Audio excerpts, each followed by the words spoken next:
Good evening from Sweden, and welcome to today's video, which is about the art of making the best of what is. So, making the best of what is, I would say, is a skill that we have in us naturally when we are born, but most people lose it as time passes by in life. Sorry, simply because that we are not raised to keep our natural skills as something to be encouraged. And that is a shame, because that is exactly why that many people are unhappy, because they lose their natural way of being. For example, the skill of making the best of what is. Have you ever noticed a child, for example, that is sorry, that is just in awe with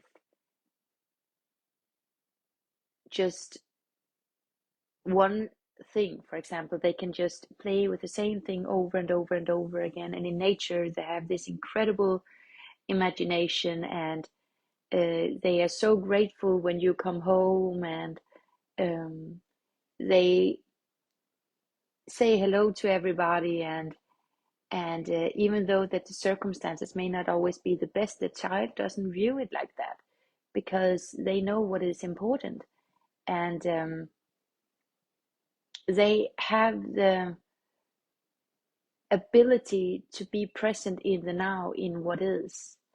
And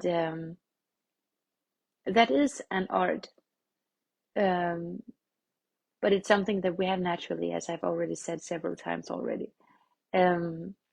So when we have lost it in our adulthood, it's not something that cannot be found, but we have to admit to ourselves, if we truly think that it is important to us, sorry, to come back to who we are, and also be aware and honest towards ourselves about if we really can understand what consequences it has if we don't choose to get back to our natural skills. And in this case, the skill of making the best of what is. Like, what is it that we are missing out in life by not making the best of what is, by complaining instead, and seeing everything we don't have, and all of that? It is a lot of life that gets lost when we have that attitude towards life, because things is already as they are, and the best way that we can do to create a new now, if we don't like the present now, is to use the now in the best possible way we can, and open ourselves up to the gifts that it actually can give us, so that life can then offer us something new. And I think we have to be very careful about judging what is good and what is bad.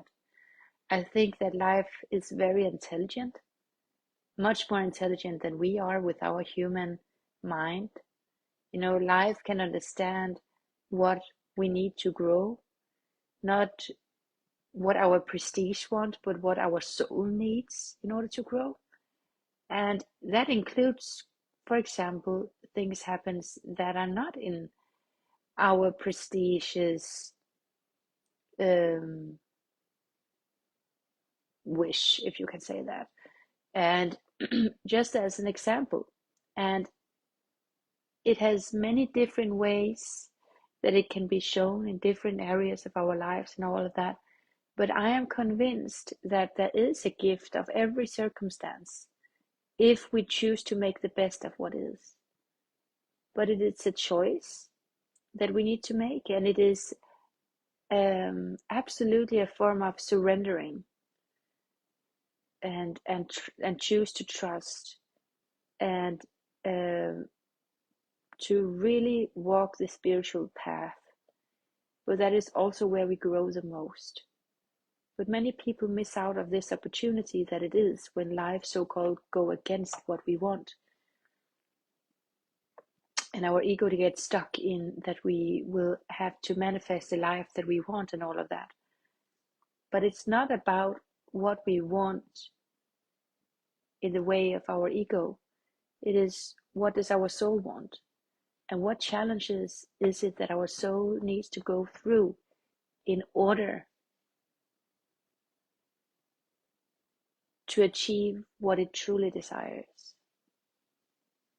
And especially when it comes to spirituality, the darkness and the pain and all of the challenges that is in life, all so many times hits very hard in order for us to grow. And it forces us to learn this lesson. And yeah, it's not something that can be taught intellectually. It is something that has to be lived, experienced, and felt from the heart, from the depth of our soul, and that is where we grow. So, yeah, that was what I was thinking about today. And I love you, and I wish you a wonderful weekend.